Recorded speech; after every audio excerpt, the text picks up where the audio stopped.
Deu a lógica no primeiro dia de play-in e eu vou dissecar essas partidas com vocês aqui e discutir alguns pontos que eu achei interessante nesses dois jogos. No primeiro jogo, o Magic venceu os Hawks por 120-95 com 26 pontos do Cole Anthony. Eu falei até no grupo do WhatsApp que eu gosto muito desse jogador. Um pouco antes da partida eu fiz esse comentário e aconteceu dele realmente render muito, porque ele é esse cara que vem do banco, coloca o jogo debaixo do braço e resolve algumas coisas quando tem que resolver. Quando o Paulo Banchero, por exemplo, como no jogo de ontem, não tá no seu melhor desempenho. Enfim, vamos lá que eu vou abordar alguns pontos da partida aqui. O primeiro desses pontos é a defesa do Orlando Magic. É uma defesa sufocante e eles sufocaram o time do Atlanta Hawks desde o começo da partida. Realmente impressiona a capacidade defensiva desse time, tanto coletivamente quanto individualmente. Eles são um time que entregam muito, entregam uma defesa de um nível absurdo dentro de quadro. Já no ataque a gente não pode falar a mesma coisa. Acho que a melhor palavra para definir o ataque do Orlando Magic é imaturo. Não é um ataque que eu considero desorganizado, mas é um ataque de escolhas horríveis. Então fica feio de assistir se você entende sobre escolhas ofensivas, sobre o que o jogador que recebe a bola escolhe fazer com a bola.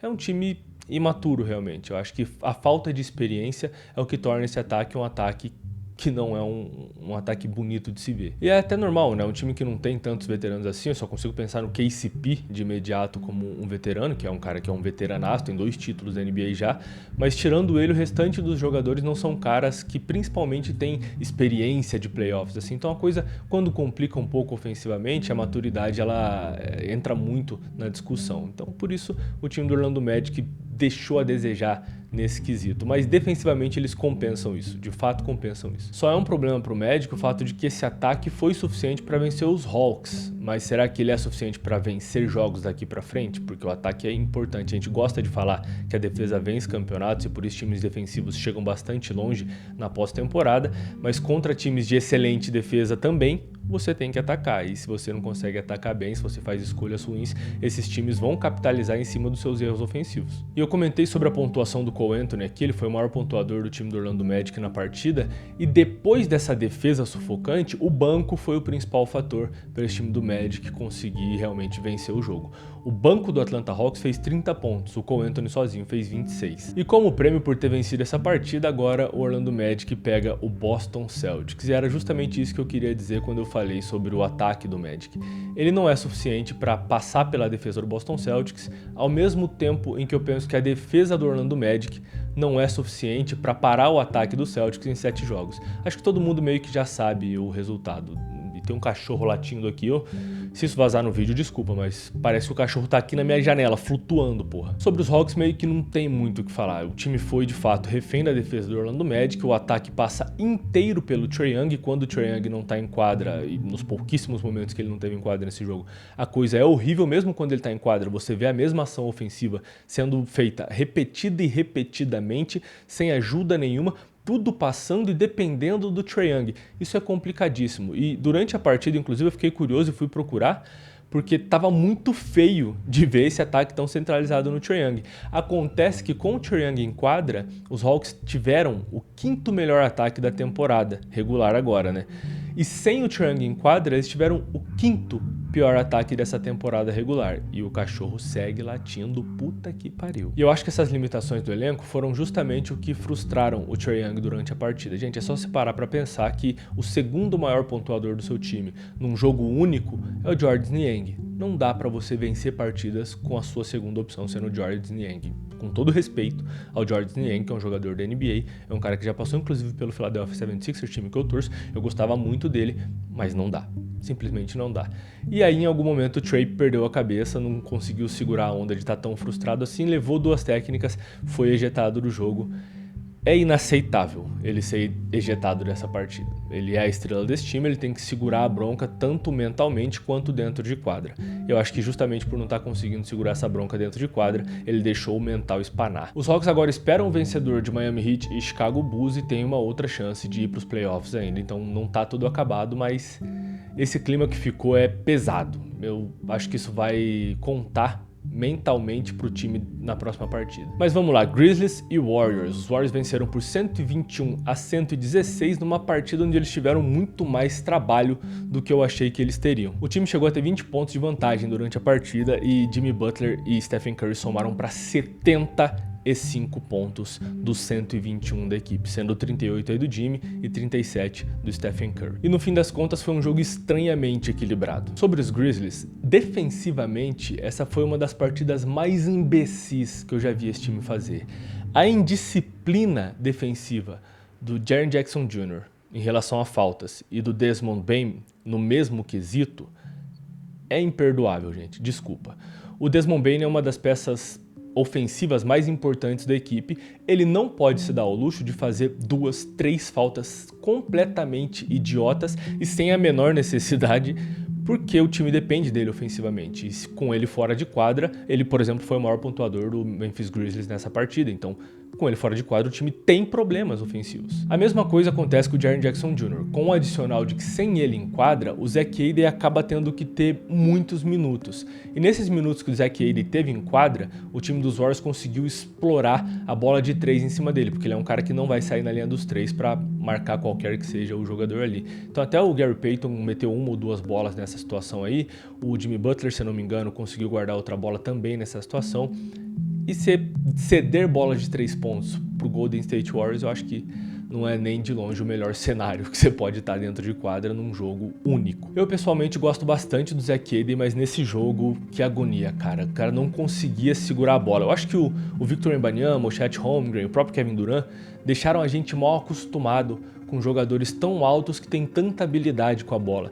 E a gente vê um Zach Edey em quadro, que faz sentido, né? Ele ser um jogador de 2,23, 2,24 e ser meio que um bananão, cara, meio molenga, assim, mais na linha do Boban Marjanovic do que qualquer um desses outros nomes que eu citei antes. Com todo respeito ao Boban.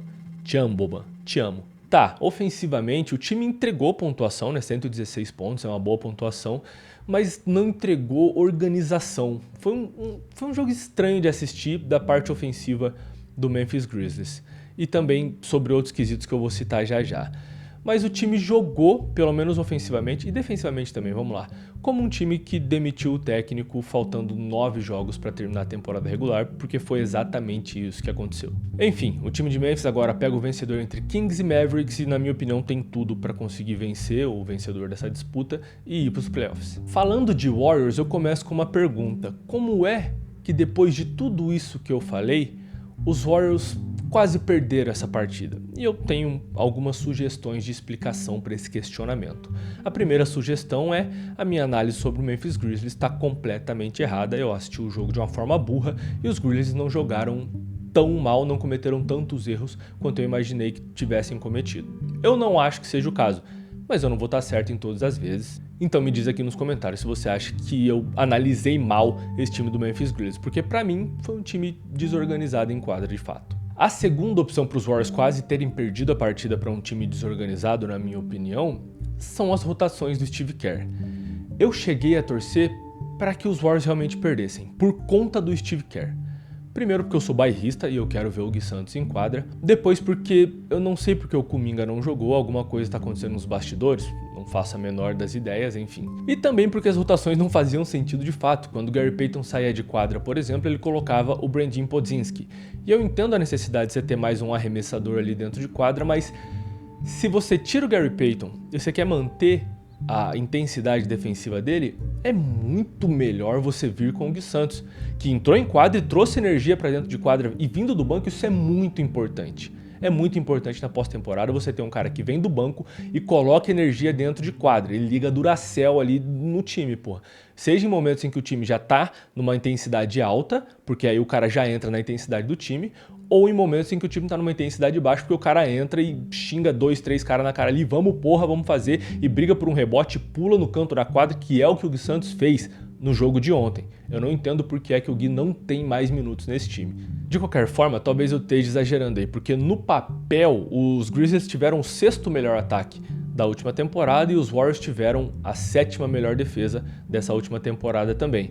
Então é para ser um jogo equilibrado, e o que os números mostram em relação à partida de ontem é que o jogo foi de fato equilibrado e, enfim, talvez eu esteja caçando pelo em ovo aqui. Mas eu procuro essa explicação porque, na minha opinião, o time dos Warriors, com a adição do Jimmy Butler, é muito mais time do que o time do Memphis Grizzlies. De novo, me diz se eu tô errado aí, se eu tô chapando nessa ideia. Mas vamos lá, se existia alguma dúvida sobre se a adição do Jimmy Butler seria o suficiente para esse time competir, tá aí a resposta, né? E é inacreditável, inclusive, que algumas pessoas ainda consigam duvidar do desempenho do Jimmy Butler na pós-temporada. Ele pode cagar pra temporada regular, e eu entendo que isso possa te irritar ou não, em um nível ou outro, mas, gente, nos playoffs, o Jimmy Butler dá a vida, porque ele é um cara que gosta de competir e tem a vontade de ganhar. Muito dificilmente vai ter alguém em quadra com mais vontade de vencer uma partida que o Jimmy Butler.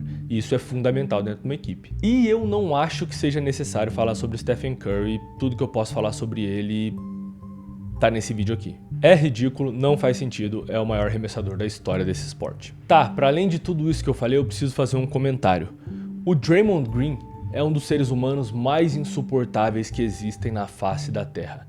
Eu não aguento mais, eu não tolero mais ver esse cara dentro de quadra. É muito irritante. Na cabeça dele, ele nunca cometeu uma falta. Na história da carreira dele. Eu achei que em algum momento ali, ele empurrou o Zach Edey pelas costas, eu achei que o Edey ia levantar e lançar um botadão naquela boca de caçapa dele, e eu ia adorar ver isso. Mas ainda tem a chance disso acontecer e o Dillon Brooks pode ser o nosso herói. Digo isso porque os Warriors pegam o Houston Rockets na primeira série dos playoffs e vai ser uma delicinha. Entretenimento puro esse Golden State Warriors contra o Houston Rockets de Dillon Brooks. Não é do Dillon Brooks, mas a rivalidade existe com o Dillon Brooks. Vocês entenderam o que eu quis dizer, né? E assim, tem muita gente cravando a vitória dos Warriors nessa série contra os Rockets. E eu não tenho tanta certeza assim não, viu? Me dá a tua opinião aqui também nos comentários, porque eu acho que vai ser mais pegado do que estão prevendo. Então é isso. Me deixa saber aqui se vocês querem esse tipo de resumo todos os dias durante os playoffs. Eu vou fazer o maior esforço do mundo para colocar um vídeo aqui todos os dias se vocês de fato quiserem. Então comentem se for o caso. Se você gostou desse vídeo, deixa sua curtida. Se inscreve para não perder os próximos, porque durante os playoffs, como eu disse, eu vou tentar fazer vídeo todos os dias aqui. E se você já quer assistir outro vídeo neste exato momento, é só clicar nesse que está aparecendo na sua tela agora. Forte abraço, até o próximo. Tchau!